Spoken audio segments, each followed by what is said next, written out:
wherever you go in this country, if you're treating this material as waste, you're giving them a proposition that is hard to see anybody accepting. If you're going with a recycling proposition, it's a completely different proposition. Whatever state hosts that facility would literally become the largest clean electricity fuel supplier in the country, one of the largest in the world.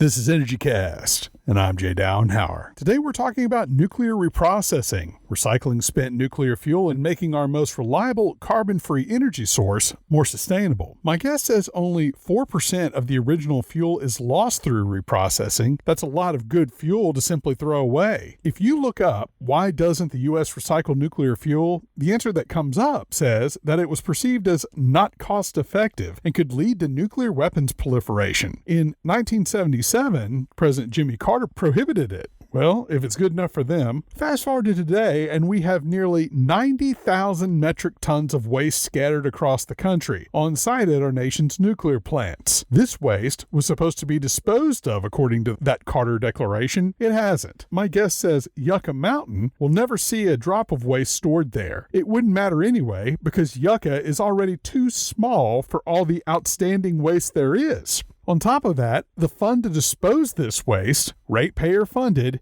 isn't enough for even one Yucca Mountain. Oh, and the government, us again, are being fined every year for not taking the waste away. Is it any wonder that my guest, who spent most of his career in government, says the answer for nuclear reprocessing should come from the private sector? He says his solution is unlike any other state-funded facility on Earth. It's lean, efficient, and designed to maximize reprocessing for several industries, including cancer treatments. It turns out the solution for our spent fuel problem is to develop ways to create innovating isotopes.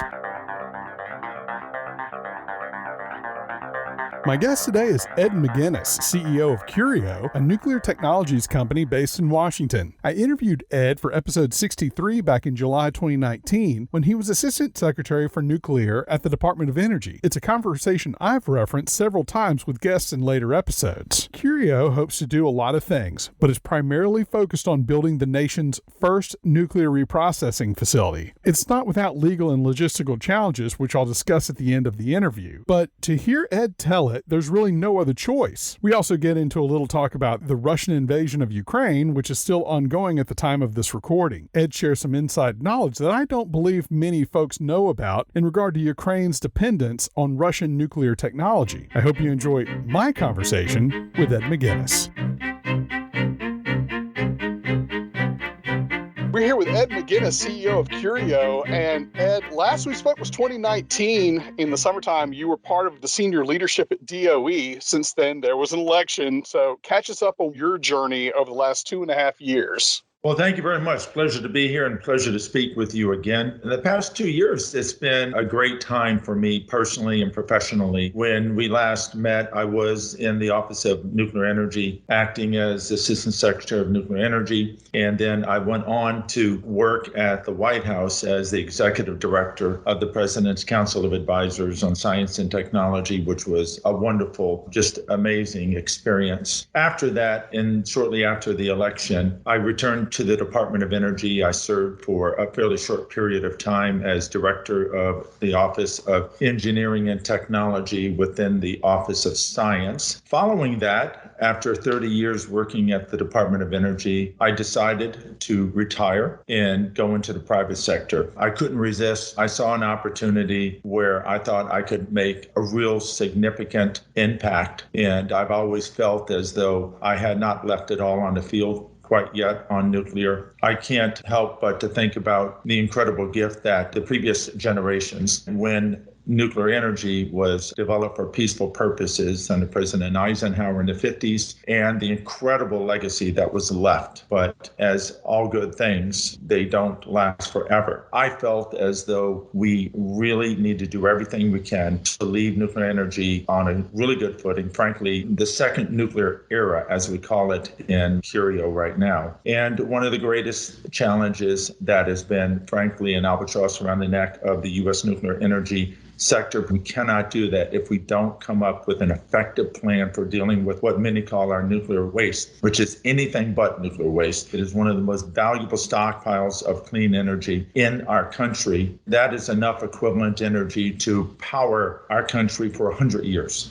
Ed, wanted to talk about what Curio's up to, and you talked about waste. I read your op-ed in the Washington Examiner where you say, quote, "We can turn a 10,000-year problem into a manageable 300-year project." I think we understand the status of the 10K year option, but what's the 300 mean? How would something be a 300-year project? Yeah, the 300-year project I was referring to is the very, very small remaining amount of highly radioactive materials that would be left as a result of our Curio approach to recycling our nation's used nuclear fuel. And the 4% is what we call fission products. When we recycle in Curio is extract the maximum amount of energy value and products from what has been treated as waste, commoditize it and put it into the market, where we're not only extracting the energy value from the used nuclear fuel that otherwise would need to be stored at least for 10,000 years, but actually is still radioactive to the point where you can't have human exposure for about 130,000 years. With the recycling approach, you're actually eliminating through consumption as energy all of the long-lived multi-thousand-year radioactive elements that would otherwise have to be stored. That 4% fission product, even that, however, would only need to be stored, I say only, for about 300 years. With the decay, the materials would be safe for individuals to be exposed to. The 10,000-year problem is the NRC's requirement for safely securing through a once-through fuel cycle the used nuclear fuel that's being treated as waste now, such as the Yucca Mountain effort that occurred and is no longer moving forward. With the recycling approach,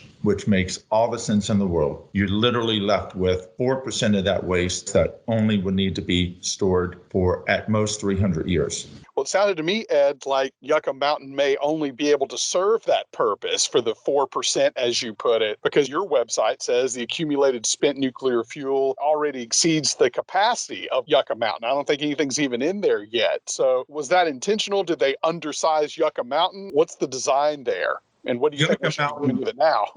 Right. The limit for Yucca Mountain, which, by the way, is politically unworkable. That's the view of this administration and the previous administration, and is very likely to be the case in the future. There's no material in there now, and likely never going to be. But the law of the land right now sets a 70,000 metric ton max storage capacity in that repository if it were ever to be built. It was set, frankly, within a legislative perspective for probably, I would say, more political reasons than technical. Yes, you have heat load issues and space issues, but I would say that's not really the reason why the limit was set at 70,000. The prevailing reason believed is because there was, from a policy perspective, they did not want Nevada to be seen as the single place where all of the country's waste was going to be put into that one site. Which means, given we already have 86,000 metric tons of used nuclear fuel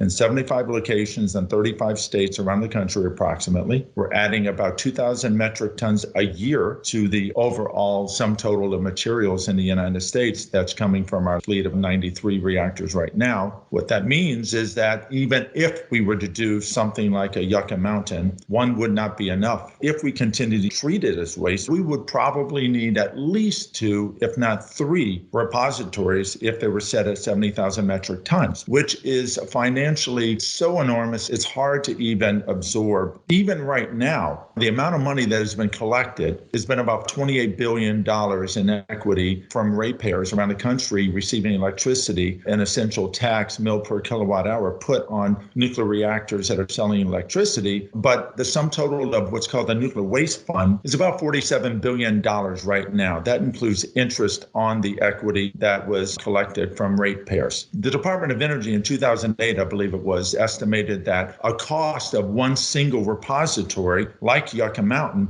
would be close to about $100 billion. That's in 2008. The waste fund is $47 billion. That's not even half of what would be needed for one repository, much less two. During the meantime, the Department of Energy, or the U.S. government, I should say, is paying out now near almost $1 billion in court-assessed fines a year for failing to pick up the used nuclear fuel from the various utility sites around the country, because the law of the Nuclear Waste Policy Act said that in 1998, I believe it was, the Department of Energy was supposed to begin retrieving the spent nuclear fuel or used nuclear fuel and take it to a repository. Obviously, that didn't happen. The utilities had already paid, in their view, the cost for taking that fuel off their site. And so the courts agreed with them eventually and said the U.S. government is liable for the costs associated with the utilities' cost for continuing to securely and safely store that used nuclear fuel. And if we do a consolidated interim storage, which is the next step, and I think that's an important first step, we're going to spend a lot more. So Curio, the reason why I did retire from government is because I thought this was the single greatest unaddressed issue holding back nuclear energy. And it is a policy issue that goes all the way back to President Carter. It is not a technical issue with regards to recycling. If it were that, we wouldn't see the leading nuclear countries around the world, France, Japan,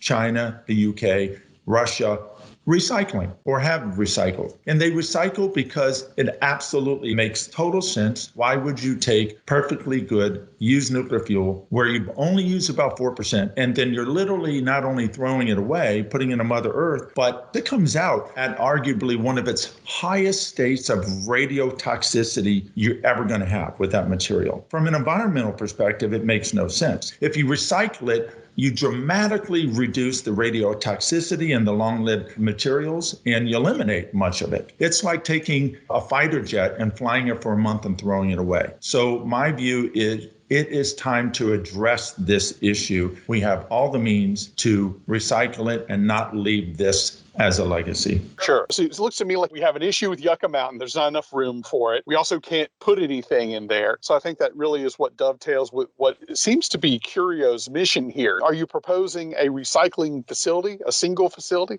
Yes. And the reason why we say a single facility, from our perspective, the economics make the best sense when you have a larger facility scaled up in recycling. In our case, it would be 4,000 metric tons a year. The facility would be the size of like the SoFi Stadium that we saw hosting the Super Bowl. It's a small footprint. This is totally different. This is not your state-owned nuclear recycling facility in any shape or form. For our approach, we have taken a very different approach from the other nuclear recycling facilities around the world, including, for example, Le Hague in France. It's the size of a small city, but every one of these recycling facilities, these are all developed, conceived, and run by state-owned corporations or state overseen. I've been 30 years in government. I understand. We do incredible things, and some things we don't do well, and some things we shouldn't even try to do. We do great high science in the Department of Energy in the labs. Are we good entrepreneurs and business developers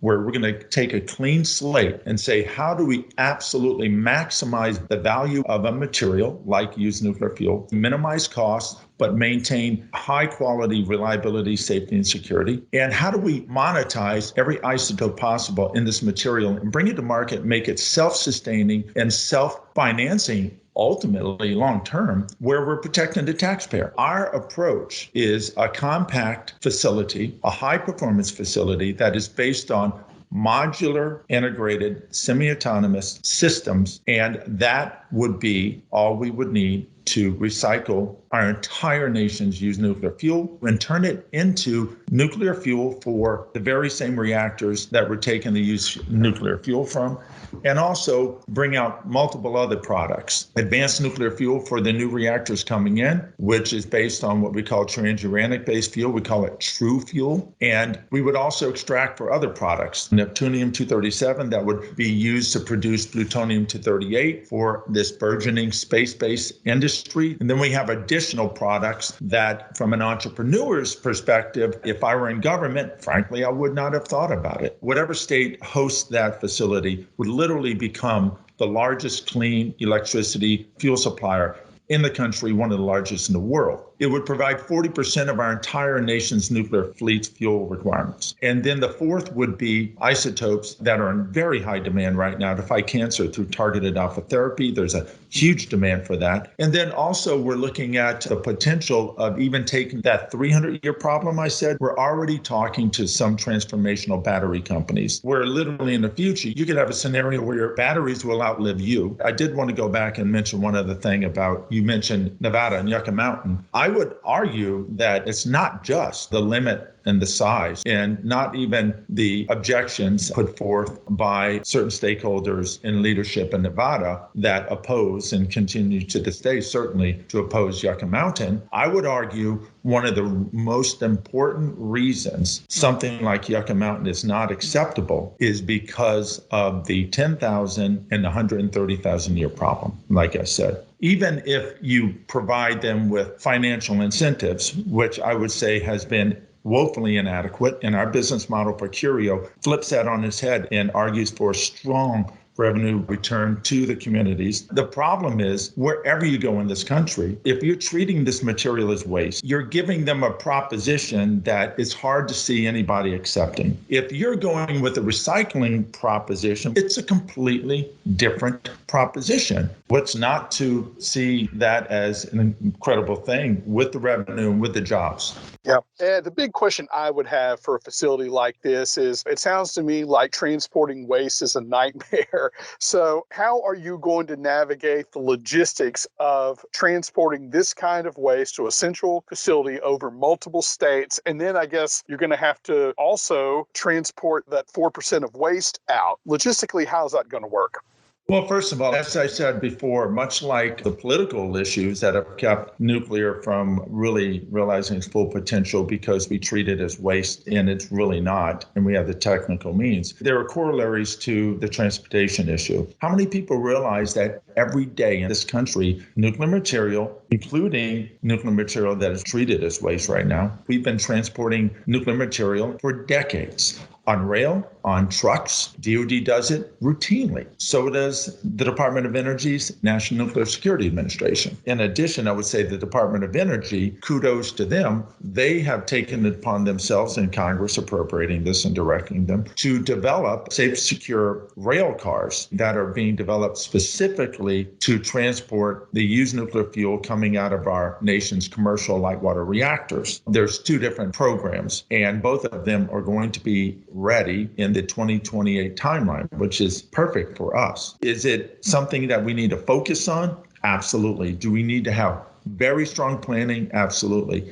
Sure. All right, Ed, let's get into some current events. So let's just start off with DOE under Joe Biden. Where's Jennifer Granholm and the Biden administration on the nuclear issue? And you'd think with their emphasis on climate change, that they're all for it. But I've been surprised before. And you were in both administrations. What did you see there? Well, I want to compliment and give a shout out to Secretary Granholm for making such a clear and unequivocal set of statements in the past that we just essentially cannot effectively address and meet our climate challenges and targets for greenhouse emissions reductions without nuclear. We need this incredibly important generation resource in our country. She has rightly, in my view, said that nuclear energy must be a part of our efforts, and we should do everything we can in a public-private partnering manner to support a healthy, vibrant nuclear energy sector for the future. Yeah. Then getting to Ukraine, a lot of the people who listen to this podcast will go back into older episodes. And so I want to let all the listeners know that at the time we're recording this, we're about 1 week into the Russian invasion of Ukraine. Ukraine. We're not really sure where things are going to land. But in these opening days, there's been a lot of talk about how Europe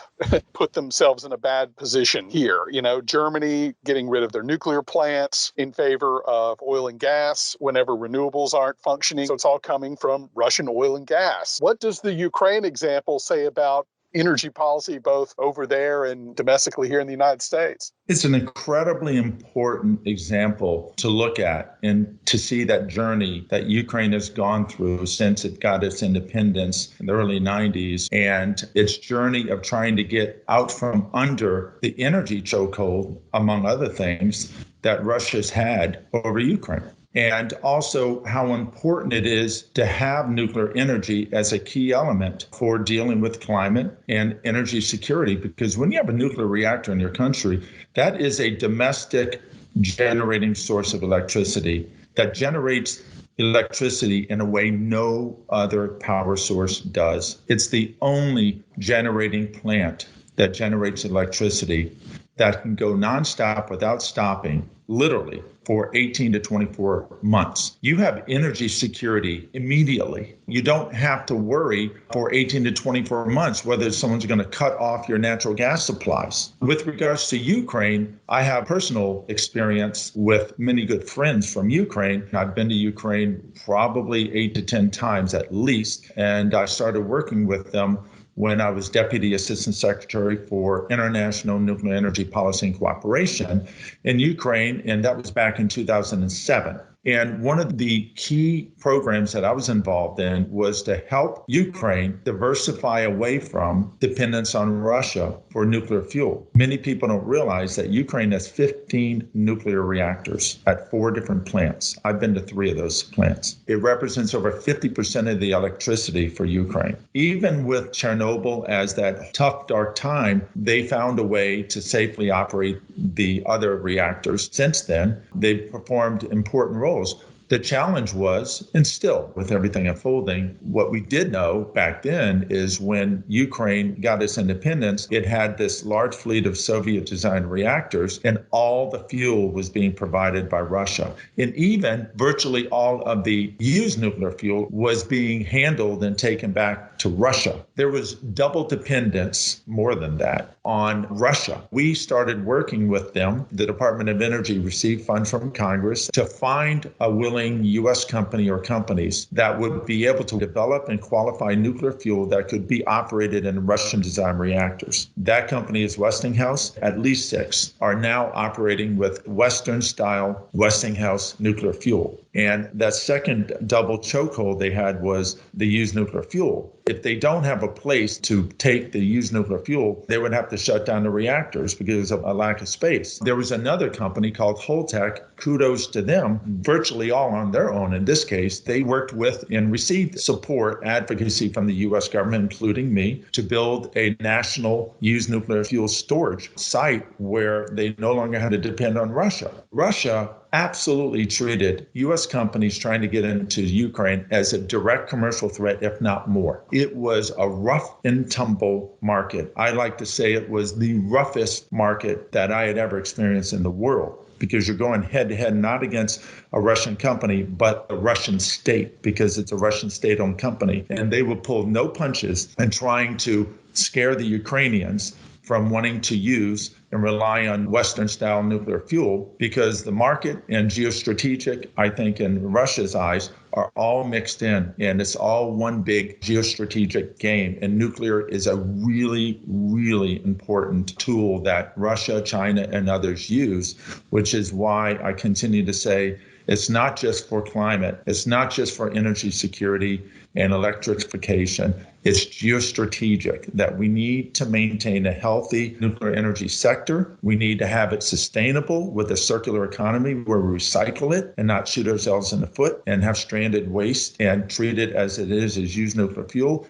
and maintain our leadership globally. Because if we're not leading in nuclear, rest assured, China and Russia will set the safety and security standards, and they will also set the precedent on how nuclear is used. And it won't be, in many ways, the way we would ever condone. Very good. All right. Ed McGinnis, Curio, thank you so much for your time. It's my pleasure. Thank you very much.